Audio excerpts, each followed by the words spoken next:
everyone, and welcome back to the Mixed Concepts channel for another IRL cricket chat.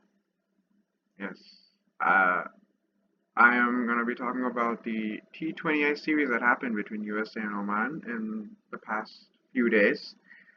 Well, if you're watching this video, unless you're an avid follower of US cricket, which almost nobody really is, except me, I feel. Um, yeah, the Champions Trophy is going on. I've been aware of that. Definitely. I've seen a few of the games, such as like India beat Pakistan. But I'm not going to be talking about that a lot because, as I said, I'm mainly a USA cricket fan, so that's what I'll be talking about. Although I may consider making more IPL game videos because I actually like watching IPL a lot. Anyway, coming back to the point of this video, which was the T20I series between USA and Oman, it was right after the Cricket World Cup League 2 Tri-Series between USA and Oman and Namibia, which took place in Oman, where USA won 3 out of 4 games, and they also managed to break an ODI record that held for 40 years in the men's format. Anyway, coming back to this T20I series, USA did win 3-0. They won 3-0, which was a pleasant surprise because, to be honest, I was not expecting USA to win 2 games because Oman is really good, especially at home. I was hoping as long as they win at least one game, don't get swept 3-0, I would have taken that. But I didn't expect them to sweep Oman 3-0, so that was great. Yeah, coming to all the 3 games because I plan to make a video where I just talk about all the 3 games in one video, about 15 to 20 minutes long. So the first game was a high-scoring game. Yeah, Oman, they batted first. They made 190 for 5. They went at 9.5 and over. It was a great batting effort. A lot of the players played well for Oman, and the USA's bowling was not that great in the first game, clearly, because he gave 190 runs. I think Harmeet Singh, he was the best bowler. He got 3 wickets. He bowled well, and so did Nosh Kanjike. He kept things pretty tight. But the pace bowlers, Ali Khan and Dresdale, they went for a lot of runs in their overs. And at the end, 190 was a big score. Yeah, especially Amir Kaleem played well for them. Jatinder Singh, he played a decent innings. Of course, throughout this series, he was the best batter by far for Oman, I felt. He was the most consistent. Even Vinayak Shukla was not that bad. Yeah, in the first game as well, he made a good score. But it was the batting from USA that helped win the game in the first match. Yeah, USA's batting was the strong suit. I believe that USA is stronger at batting than bowling anyway. And the batting came through in the first game, chasing down 191 in 19 overs as well, with 1 over to spare. They won the match. Steven Taylor, well, he was back. It was nice to see him play again for USA, but unfortunately, he only made 6 runs. He did get a wicket with the ball, but as an opener, I was hoping that he would score some quick runs, but he didn't. But except Steven Taylor, everybody else who batted played good, especially Syed Mukamala. He was the best. He scored 100. Yeah, he played excellently. And he finished it off as well, hitting a boundary and getting to his 100. That was wonderful to see. And also good contributions from the other players, like Andres House made 28, Monang Patel made 27, and Aaron Jones made 25. So they as well helped contribute to the victory in the first match and helped chase down 191, which was a big score because I think they played on the same ground where USA defended 122 in an ODI game. So I was surprised to see that 190 was scored in 20 overs, and even that wasn't enough in this game. Yeah, well played from USA. And the great thing was Shakil Ahmed did not get a wicket, and I think that was a key part to help USA win because Shakil Ahmed in Oman is really, really dangerous to play against. I mean, even in this game, he may have not got a wicket, but he only gave 26 runs in his 4 overs. I'm looking at the scorecards while I'm talking about the games. Yeah, he's just really good in Oman. He's been very impressive. But since he didn't get a wicket, USA were able to target the other bowlers and successfully chase down the big score of 191. And at the end, it became a little more easier than expected because 1 over to spare, they got it done. Just 3 wickets down as well. Well, the second game was a bit of a different story. It ended up being the closest game of the series. So Oman batted first again, and this time USA bowled pretty well. They managed to restrict them to just 141 for 9, especially when Oman were looking set to score at least 165, 170, because they were 90 for 1 in the 12th over. It was looking good for them, especially the way Jatinder Singh was playing. He made 57. Even Ahmed Kaleem made a decent 27 to start off. Yeah, while Jatinder Singh was there, it looked pretty bad. It looked like they would get their 165, 170, and it wasn't that batting friendly, so that could have been the winning score. But thankfully, USA got him out, and they did really well, restricting them to 141. They did have a couple of fielding lapses. I think a missed field cost them like 2 runs, and a drop catch which went for 4. So if those were stopped as well, could have restricted them to below 140. But all in all, it was a great effort at the end, getting 8 wickets in the last 8 and a bit overs and giving them only 50 runs. So that was definitely a positive to look forward. The bowling. Yeah, Ali Khan, he bounced back really well, getting 3 wickets. And also the players who played, right? There was no Andres House, no Harmeet Singh, even Nosh Kenjige was not in the game. He did come in as a sub fielder, but he wasn't actually in the playing 11. So they did make some interesting changes. They kept Drysdale for this game. And to be fair to him, he bowled better in this game. He got 2 wickets in the last over. He only gave 23 in his 3, so it wasn't that bad. Stephen Wigg, well, he got a chance. He didn't bowl particularly well. Gave a few runs, but that's okay. It was his first game. Ali Sheikh, he also came in for the game, and he actually bowled really good, 2 for 22 in his 4. And even Sanjay Krishnamurti bowled a couple of overs, and he got 2 wickets as well. So it was a good bowling effort overall from USA's point of view, definitely. Especially restricting them to 141 for 9 after being 90 for 1. It was a great comeback. Could they have restricted a little below 140? Sure, but can't ask too much. Especially as I mentioned before, USA is stronger at batting than bowling. But the disadvantage with some of the changes they made is taking out Andres House and Harmeet Singh, some of the more experienced and established batters, you could say, compared to like Ali Sheikh for the USA. Having to depend on Ali Sheikh and like Stephen Wigg, they are technically like all rounders in a way, but at the same time they're not really like proven in the big stage. So definitely USA's batting was a bit thin, and they got kind of exposed in the first 3 overs. Well, I wouldn't say exposed, but Oman bowled really well. After the third over, USA were 7 runs for 3 wickets. It looked really, really bleak. Yeah, Stephen Taylor, as I said, he was disappointing the series with the bat, and in the second game he got out for a duck. And Saiteja Mukamala, well, the first game he came in at number 3. This game he came in as the opener because Andres Kos wasn't playing, and unfortunately he got out for 2. And Milind Kumar, who's also a pretty decent player, he got out for a golden duck. And USA were in real trouble at 7 for 3. It did look pretty bad. But Monang Patel, the captain, he absolutely saved USA in the second match. He scored 73 not out, and he was the one who stayed till the end. He even hit the winning runs. It was wonderful. But at the same time, while he definitely deserved a lot of the praise for USA winning the second game, but some credit definitely has to go to Sanjay Krishnamurti and Aaron Jones because they played decent contributions to stay with Monang Patel and build those partnerships that ultimately helped USA get over the line. Sanjay Krishnamurti, he scored quick 23 runs, and Aaron Jones, he made 35 runs. These were very crucial innings for USA. Because after Aaron Jones, Ali Sheikh and Stephen Wigg came out to bat. And as I said before, they may be all rounders, but at the same time, you can't really trust them because they are inexperienced at the highest stage. So Aaron Jones and Sanjay Krishnamurti, having played these innings, even Krishnamurti himself is not very experienced, but Credit to him because he played good in this game.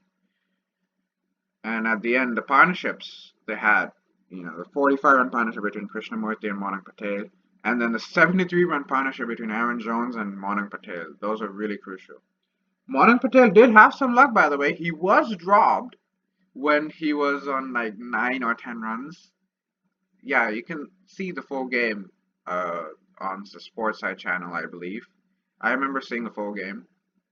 Well, not not the full game, but most of it.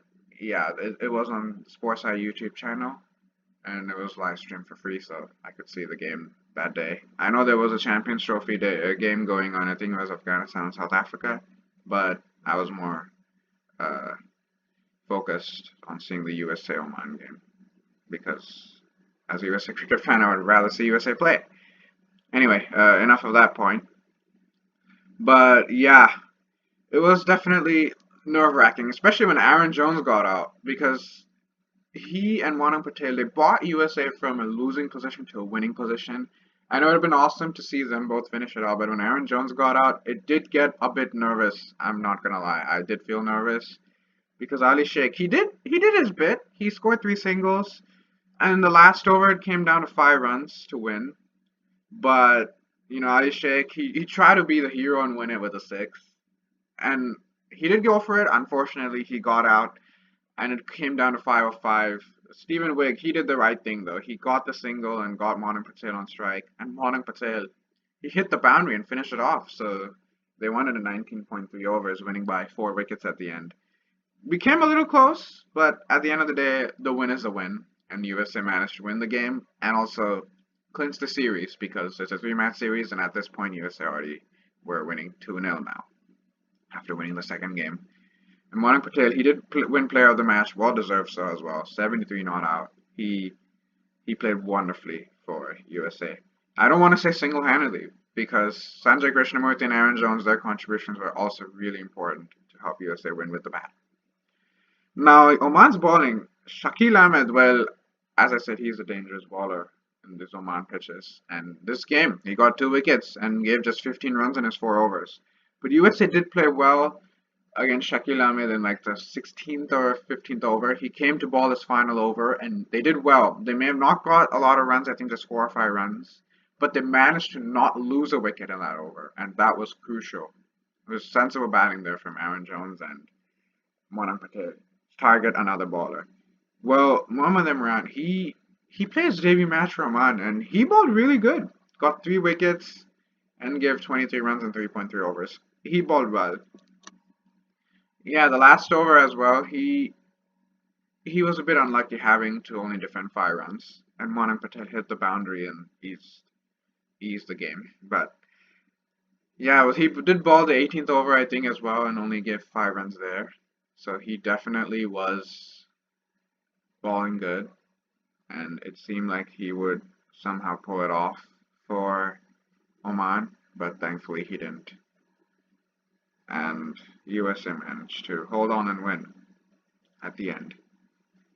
So that was the second game. And then the third game, well, this was the most one-sided match of the three. Yeah, Oman did bat first again, but USA bowled really good, restricting them to 123. Yeah, they made them all out for 123 in 20 overs. That was great. Well, of course, Jatinder Singh, he was the star for Oman. I did say he was the best batter for Oman in the 3 games, and he scored 51 of 31 as well in the third game.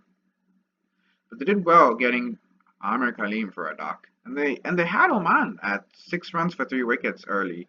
So USA did ball well to start off, but then yeah, Jatinder Singh, as I said, he kind of played his counter attacking innings, and they had Oman at 82 for 4. Yeah, he brought them back, but when he got out, I guess like Vinayak Shukla made 13 and Shakil Ahmed hit 24 or 14. So those were some good runs he scored. Not good from USA's point of view because you don't want like a baller to score quick runs. I know Shakil Ahmed can bat, and in this game he proved that he can, but it's not really ideal to see someone score 24-14, especially a player who's coming in at number 8 and is mainly known for their bowling rather than their batting. But at the same time, USA did do well, restricting them to 123, especially after Jatinder Singh's counter-attacking innings. Jitin Ramanandi, who played, he made 16 of 31. Now, personally, as a USA fan, that's a great innings because he was kind of hurting Oman rather than helping them out by staying at the crease. But yeah, I mean that was kind of funny to see. Well, not really funny, but it was it was just one of those innings like annoying for both teams. And on the one end, he's just there, but at the same time, it's annoying for Oman because he's not really providing a lot of a positive impact. So I thought USA's bowling was really good again. So Ali Khan, he was not in this game. Yeah, USA seemed to have played all the players they picked in the 15-player squad for the T20I series, I believe. Yeah, I mean you might as well because technically these T20I games they don't have as much of a significance as the ODI games do. I mean in these three games, Shaurabh Netravalkar, he didn't play a single game. I don't think he was even in the squad, let alone him even playing. But that's fine because the T20Is it's more for the records and that's why I didn't try and keep a lot of hopes. But as I said, they won 3-0, so that was great. Yeah, they did win this game as well, so that was a spoiler alert. But with the ball, I thought USA bowled well, right? Junaid Drysdale, he improved even better. He got 3 wickets in his 3 overs. And Ali Sheikh, he did get 2 wickets as well in this game. He had a few runs, 34 in his 4. Stephen Wigg, he bowled really good in this game. In his 2 overs, he got 2 wickets for 11. Harmeet Singh, he did come back for this game. Surprisingly, he didn't get any wickets. I was a bit surprised by that. I thought he would have definitely got a wicket, but he didn't. Nosh Kanjage also came back for this game, who got a wicket. And Milind Kumar, he got a wicket. I don't think he played in the no, yeah, he did play in the second game. He got after a ball. Yeah, sorry. But the point is, Milind Kumar, he didn't definitely bounce back with the bat. And speaking of the USA's performance with the bat, the reason why it's one-sided is because they chased down 124 in just 15.1 overs. They got it done. And they only lost 2 wickets as well. Yeah, they got 127 for 2 in 15.1 overs. It was a great batting performance as well to follow it up after that wonderful bowling performance, restricting Oman to just 123. So Stephen Taylor, he didn't even play in this game. I can understand. 2 games he played, both of the games he was disappointing with the bat. With the ball, he did get a wicket. He was kind of economical, but it was with the bat where he was probably expected to perform well. Even I expected him to perform well with the bat if he was going to be in the playing 11, but unfortunately, he he didn't do well, and in this game he was dropped. Andres House did come back, but since there was no Stephen Taylor, Saitesh Mukamala opened the batting again. And Mukamala, he showed a lot of promise in this game. I thought he had a good series. I know just the one game where he scored 100 and then he had a like 2 runs in the second game. And in this game, he had a start. He made 19 of 11 before he got out. So it was a bit unfortunate. Hopefully, I was hoping that he would have carried on and made 50 plus, but that's fine. Andres House, he played good, made 31 of 21. Yeah, then Milind Kumar, as I said, he bounced back very well from the second game where he was out for a golden duck. He made 56 of 38 not out, so that was a really good innings from Milind Kumar. He needed that as well after a golden duck. He bounced back wonderfully, made his 50, and stayed not out till the end. And even Aaron Jones, he played a bit slow, made 20 of 21 not out, but at the same time, when USA pretty much won the game, even when Andres House got out, that was okay. He could take his time because this is just a bilateral series. It wasn't like a tournament where net run rate could come into play, so you need to try and finish it as soon as possible. So that's fine. Aaron Jones ideally would have liked to have seen you play a little quicker, but at the same time, I thought Aaron Jones he was definitely underrated in this series. He didn't win any player of the match performances, but he performed good with the bat. Every game he made at least 20 runs. In the first game he made 25, the second game he made 35, and this game he made 20. He was there for USA. In 2 of the 3 games he remained not out, and in the second game where he made that 35. Yeah, he did get out, but he played. He made that decent contribution. with Monik Patel in that partnership that helped USA win the second match. And in this game, he made 20 not out, as I said. I thought USA played really well, and as I said, Shakil Ahmed, the dangerous bowler, he did not get a wicket again for Oman in the third game, and he also went for 21 runs in his 3 overs. That's where USA did wonderfully. That's a trend I noticed, and I'm gonna tell as well. In the 2 games, Shakil Ahmed did not get a wicket. USA actually chased it down a bit comfortably at the end. Yeah, in the first game, 190 was chased down in 19 overs, and in this game, well, it was only 124 the target, and they chased it down in 15.1 overs. Shakil Ahmed didn't get a wicket in either of them. In the second game, he did get 2 wickets, and that's why the target of 142 went to the last over. Yeah, who got a wicket? Mohammad Imran. As I said, he actually looked pretty good in his debut T20 series. Got a wicket as well. Got Saitesh Mokamala's wicket, and Shamir Srivastava did get a wicket for Oman. But overall, USA played wonderfully in the third match, and also throughout the entire series. That's why they won 3-0. And a positive sign from USA's point of view was the player of the match was different in all the 3 games. In the first game, it was Saitesh Mokamala for a century. In the second game, it was Monik Patel for his 73 not out. And in this game, it was Milind Kumar for his all-round performance. He did get a wicket. He bowled well in his 3 overs, just gave 14 runs. And then, with the bat, he scored 56 of 38 not out, so he played wonderfully. Milind Kumar in the third game. So, definitely, there were a lot of people who stepped up at different points in all the 3 matches. Well, not everybody played very well in all the 3 matches. Some didn't even play all 3 games. But the point is, everyone stepped up at different points in the different matches, and that helped USA win all 3 games and winning the T20I Series 3-0. Overall, a great series as a USA fan, winning 3-0 in Oman as well. It wasn't at home in USA. So that was definitely a good bounce back after the 3-0 sweep against Nepal. USA got swept 3-0. They lost 3 games in a row against Nepal. Those games they didn't play so well, and I did have breakdowns of those games individually. This time I decided to just break down the series in general after all the 3 games were done. Because the games were in Oman and the timings weren't that favorable, having started the games really early, so I couldn't watch them for the most part. But all in all, a wonderful series from USA's point of view. Hopefully, they can keep this up.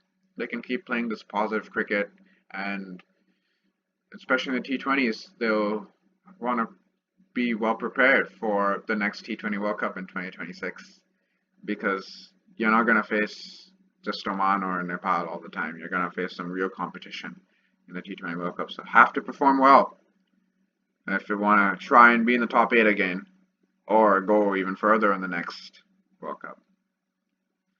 And obviously, I don't know when the next time USA play, because they don't seem to have any games in the next month or so. There is the IPL coming up, and there's also the Major League Cricket. That'll be in June, I believe, or July. But those are a few months away, so USA Cricket is kind of at a halt at the moment in terms of games. But for the players, maybe they're playing in a couple of leagues, or maybe minor league cricket's there. I'm not sure what else is there for USA Cricket right now in the men's game. Maybe women's game there is. I don't know. But anyway, that will be the end of this video. If you did watch the entire video till now, thank you so much for your patience and listening to me rambling about this T20I series and USA Cricket for about 25 minutes. You are the real one if you really watched it. I really thank you. If you did like this video somehow, please do like the video and subscribe to the channel for more IRL cricket content and content in general on the Mixed Concepts channel. And until the next video, bye.